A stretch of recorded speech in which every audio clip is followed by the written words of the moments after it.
The map on the table was more than just ink and parchment. To Captain Julian Sterling, it was a death warrant.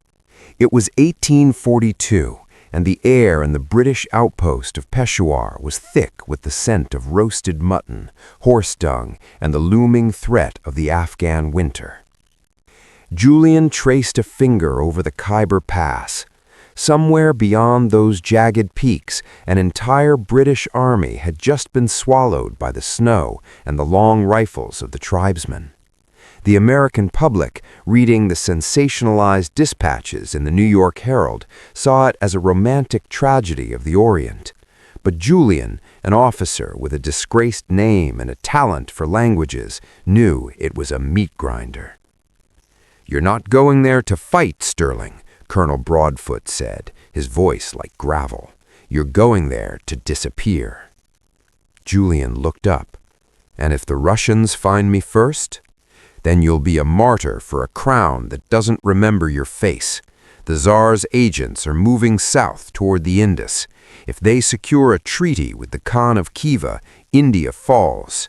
We need a ghost in the mountains, someone who speaks Pashto like a native and bleeds like a soldier." Julian took the mission, not for the Queen, but for the silence of the high altitudes. The road to Kabul. The transition from a British officer to a wandering Sufi mystic was a transformation of the soul as much as the skin. Julian used walnut juice to stain his limbs a deep, weathered bronze. He traded his crisp red tunic for a heavy wool chapan and a turban that felt like a lead weight until he learned the rhythm of its fold. He began the trek north with a small caravan of fruit merchants.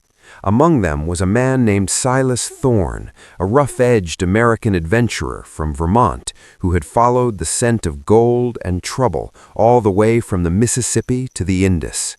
Silas was a free trader, a polite term for a gunrunner.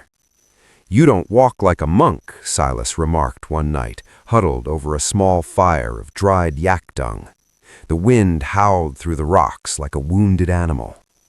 "I have traveled many miles," Julian replied in his carefully practiced accent. Silas spat into the fire. "Save it for the guards at the pass, friend. I've seen enough British deserters and Russian spies to know that a man who doesn't talk about his past is usually running from a very loud one. I don't care who you work for, as long as you know how to use that knife tucked in your belt." The alliance was born out of necessity. As they climbed higher, the geography became their primary enemy. The Hindu Kush, the Hindu killer, lived up to its name. The oxygen thinned, turning every step into a battle for breath. The first encounter. 3 days into the pass, the silence was shattered by the rhythmic thwack of a Jezail rifle. The caravan scrambled. Mules shrieked as lead balls tore through their packs. From the crags above, the Ghilzai warriors descended like eagles. These weren't just bandits, they were the masters of the terrain. Julian felt the old instinct kick in. He dove behind a limestone boulder, his hand reaching for a pistol that wasn't there. He was supposed to be a man of peace, after all. Silas, however, had no such restrictions. The American pulled a pair of Colt Patterson revolvers, cutting-edge technology for 1842, and began a methodical rhythm of fire. "Move, you holy fool!" Silas roared. Julian didn't run. He watched the movement of the tribesmen. He noticed they weren't aiming for the silk or the spices. They were targeting the lead camel, the one carrying the hidden crate of British gold meant to bribe the local emirs. The Russians had leaked his route. Julian lunged forward, grabbing a discarded spear. He wasn't a mystic anymore. He was a predator. He caught the first warrior in the throat, the weight of the man's momentum doing the work. He felt the hot spray of blood on his face, a stark contrast to the freezing wind. By the time the skirmish ended, the snow was stained crimson. Silas stood over a fallen Afghan, reloading his cylinders with steady hands. He looked at Julian, who was standing over a body with a look of cold, calculated detachment. "Well," Silas said, wiping smoke from his eyes, "that's the most violent prayer meeting I've ever attended.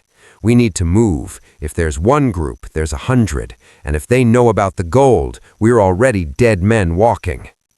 This is just the beginning of the journey.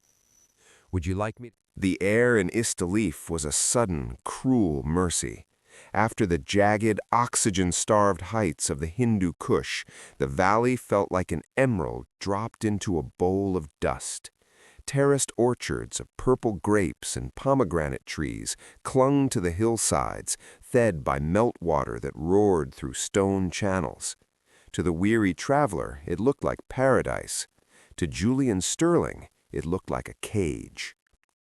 "Keep your head down," Silas muttered, his hand resting habitually on the hilt of a hidden bowie knife. "In this town, a man's life is worth less than a good horse, and the walls have more ears than a field of corn."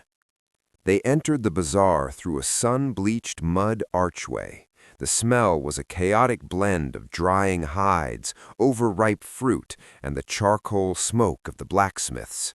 Julian felt the weight of the gold in the led camel's pack, a literal anchor pulling them toward a violent end.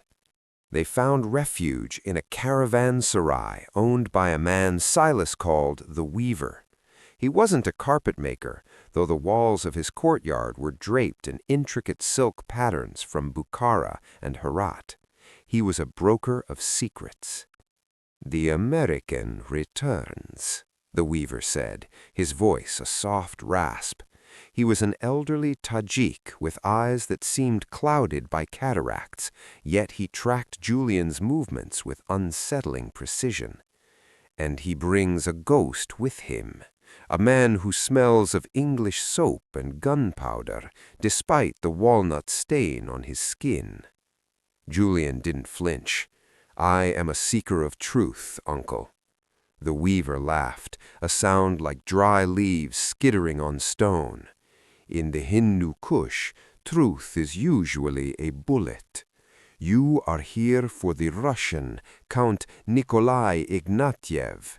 He passed through 3 days ago. He didn't hide his face with juice or rags. He wore his uniform. He wants the tribes to know the Tsar is coming with iron, not just promises." The Russian Gambit. That night, the hospitality of Istalif turned cold. While Silas slept with one eye open in the corner of their shared room, Julian stood by the narrow window, watching the moonlight hit the valley floor. He was thinking of London, of the soot-stained streets, and the cold, distant father who had sent him into the army to scrub the family name clean. A shadow moved in the courtyard below. It wasn't the heavy tread of a guard or the shuffle of a merchant. It was the deliberate, silent step of a professional. Julian reached for the pesh cobs, the T-shaped dagger he had taken from a fallen warrior at the pass. The door to their room didn't creak, it simply ceased to be closed. A tall figure stepped into the moonlight. He was dressed in the local Piran Tunban, but his posture was unmistakably military. He held a long-barreled Russian Nagant pistol. "Count Sterling, I presume," the man said in perfect Oxford accent. "It must be said, the beard suits you. It hides the British arrogance quite well." Julian didn't flinch. "I am a seeker of truth, Nikolai. And you are a long way from a grave that anyone will ever visit," Ignatiev replied, his finger tightening on the trigger. "The gold you carry, it's a waste. The emirs don't want British silver. They want the British gone. They remember 1839. They remember the fires your General Pollock set in Kabul. My Tsar offers them something better, an end to the East India Company." "He offers them a different leash," Julian countered. "Perhaps, but a Russian leash is made of silk. Yours is made of hemp." Before Ignatiev could fire, a heavy floorboard near the corner exploded.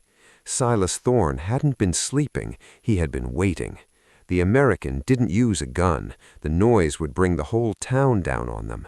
Instead, he swung a heavy iron cooking pot with the grace of a blacksmith. The blow caught the Russian on the shoulder, throwing his shot wide. The bullet thudded into a heavy silk rug on the wall.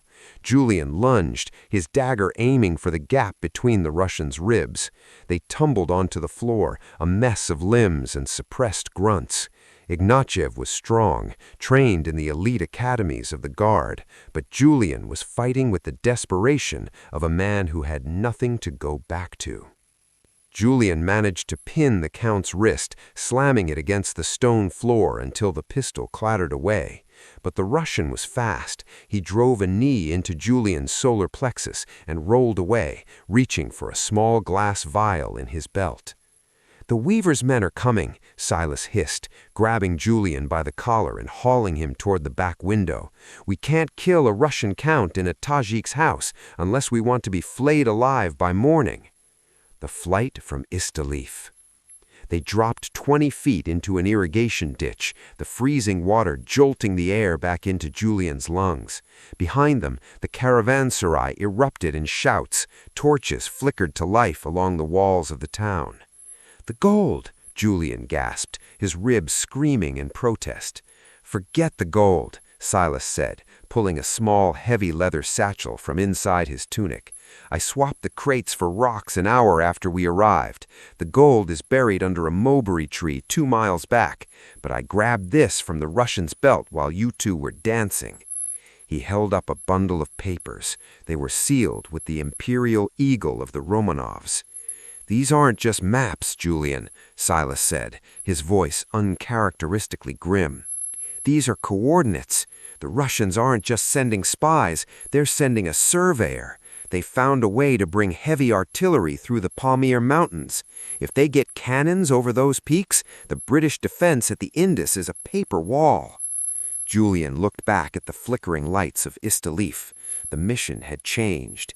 He wasn't just a ghost anymore. He was a courier holding the spark that could set the entire continent on fire. "We need to get to Herat," Julian said, his voice hardening, "before Ignatiev realizes what you stole."